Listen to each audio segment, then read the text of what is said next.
Tout d'abord, la pratique du culte. Alors, comme vous le savez, en France, des espaces sont dédiés à l'exercice du culte. Il s'agit des édifices du culte. Et dans ces édifices du culte, la liberté de pratique y est totale. Sous réserve, bien sûr, que ces pratiques ne contreviennent à aucune règle légale. En revanche, en dehors des édifices du culte, eh bien, les manifestations religieuses sont autorisées sous réserve qu'elles ne troublent pas l'ordre public. Concernant les prescriptions et les comportements, eh bien, en France, chacun a le droit de s'habiller comme il l'entend, sous réserve d'éviter bien évidemment une exhibition qui est prohibée par la loi, et de respecter les règles relatives aux tenues professionnelles, étant donné que les réglementations, les codes sociaux ainsi que la morale évoluent selon les époques. Par exemple, jusqu'à quelques années, il était tout à fait possible aux hommes d'être torse nu dans les villes, et fur et à mesure, la morale publique a évolué, et les maires ont interdit cette pratique en prenant des arrêtés municipaux, puisque la morale avait évolué. Cependant, de nos jours, des prescriptions physiques ou vestimentaires peuvent susciter des réactions d'hostilité ou de défiance, mais cette hostilité, elle est liée souvent au sentiment d'une agression symbolique par l'expression d'une religion perçue comme prosélyte. Par exemple, ceux qui cherchent à susciter l'adhésion d'un public dans l'espace collectif. Interdire tout signe religieux dans l'espace social ne serait pas une solution, et ce serait une atteinte à la liberté de religion, puisque cette interdiction s'opposerait à une pratique religieuse qui ne limite pas la liberté des autres. En effet, elle n'empiète pas sur la liberté des autres. Donc il est tout à fait possible de s'habiller comme on le souhaite. Il convient de soigneusement distinguer le trouble objectif à l'ordre public, qui constitue une limite légale aux pratiques religieuses, d'une perception subjective qui ne saurait en tant que telle justifier une atteinte à cette liberté. La loi du 15 mars 2004 sur le port de signes ou de tenues manifestant une appartenance religieuse dans les écoles, collèges et lycées publics. Donc cette loi interdit le port des signes religieux ostensibles tels que le foulard islamique, une grande croix chrétienne, la kippa et le turban sikh. Eh bien cette loi était justifiée par la volonté de garantir la neutralité de l'école, la nécessité de préserver les enfants de pression qu'ils subiraient pour porter un tel signe, le souci également d'éviter à l'école les conflits entre ceux qui le porteraient et ceux qui ne le porteraient pas, ainsi que le prosélytisme qui pourrait naître de cette expression de conviction religieuse.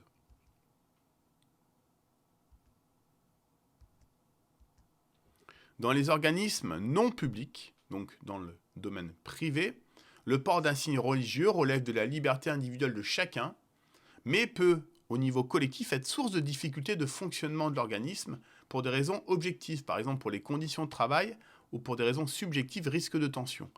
Des solutions peuvent donc être recherchées par des accords contractuels, par secteur professionnel ou entreprise, pour poser des limites à cette liberté, sous réserve que la légalité de ces accords soit assurée. Dans l'espace public collectif, comme par exemple sur la voie publique, le port de signes religieux est libre au regard du principe de laïcité. C'est ce qu'il faut bien comprendre de ce cours. La loi du 11 octobre 2010 interdit pour sa part la dissimulation du visage dans l'espace public, et ce n'est pas une loi de laïcité, mais une loi d'ordre public. Article 1 de cette loi, nul ne peut dans l'espace public porter une tenue destinée à dissimuler son visage. Article 2, l'espace public est constitué des voies publiques, ainsi que des lieux ouverts au public ou affectés à un service public. La loi du 20 juillet 2016 relative au travail, à la modernisation du dialogue social et à la sécurisation des parcours professionnels, la loi El Khomri, en son article 2 ouvre à nouveau la question de la laïcité. En effet, l'article 2 prévoit que le règlement intérieur d'une société, d'une entreprise, peut contenir des dispositions qui restreignent la manifestation des convictions des salariés et qui inscrit le principe de neutralité, si ces restrictions sont justifiées par l'exercice d'autres libertés et droits fondamentaux, ou par les nécessités du bon fonctionnement de l'entreprise, et si elles sont proportionnées au but recherché. Donc même dans le privé, par le règlement intérieur, il est possible de restreindre la liberté religieuse et l'expression des religions. L'article couvre l'ensemble des entreprises, mais vous l'avez bien compris, son origine répond à un contexte, à une cible bien précise, à savoir l'affaire de la crèche privée Babylou et de ses suites. Cette loi autorise donc les restrictions au port du voile dans les crèches privées. Et le débat a été relancé. Donc il y a eu un communiqué de la Commission nationale consultative des droits de l'homme en date du 19 juillet, ainsi que de l'Observatoire de la laïcité, qui demandait le retrait de l'article en question. Il y a également un recours devant le Conseil constitutionnel qui a été formé, tout comme un recours devant la Cour européenne des droits de l'homme. Ensuite, les prescriptions alimentaires. Donc, les prescriptions alimentaires, elles sont présentes dans la plupart des religions. Elles peuvent comporter, donc vous l'avez vu, l'interdiction permanente de consommer certains produits, l'obligation de consommer des produits préparés selon certaines règles religieuses, ou l'interdiction de se nourrir à certaines périodes. Je pense au carême ou au ramadan. Eh bien, ces prescriptions alimentaires peuvent susciter des questions au regard du principe de laïcité, lorsque des usagers du service public peuvent demander à se nourrir selon ces prescriptions, ce qui implique des contraintes financières et des contraintes d'organisation pour les organismes en cause. Dans les faits, les services de restauration collective dans les services publics ne répondent pas à ces prescriptions alimentaires, mais peuvent proposer une diversité de menus. En effet, le principe de laïcité impose de faire en sorte que l'expression des convictions religieuses par ces prescriptions alimentaires ne perturbe pas le fonctionnement du service public. Rappelons d'ailleurs que le service public de la restauration, tout comme celui des transports scolaires et de la garderie, est un service public facultatif. Et donc, il ne constitue pas une pression à l'égard de membres du groupe qui n'entendent pas les respecter. Concernant les comportements personnels, ces comportements dictés par des convictions religieuses sont de nature diverse. Par exemple, le refus de travailler ou de participer à un examen ou un concours un jour de la semaine en est un exemple. S'agissant des examens, la jurisprudence administrative admet qu'il n'y a pas d'atteinte à la liberté de religion s'il n'est pas possible d'en tenir compte. Il n'y a pas non plus d'atteinte au principe de laïcité s'il en est tenu compte. D'autres comportements sont également apparus comme ceux consistant à refuser de serrer la main d'une personne du sexe opposé, de se trouver avec elle dans certains lieux collectifs comme les piscines, de travailler avec elle ou d'être examiné par elle dans une consultation médicale. Il n'y a pas de règle légale qui impose un rite de politesse déterminé, comme par exemple de serrer la main.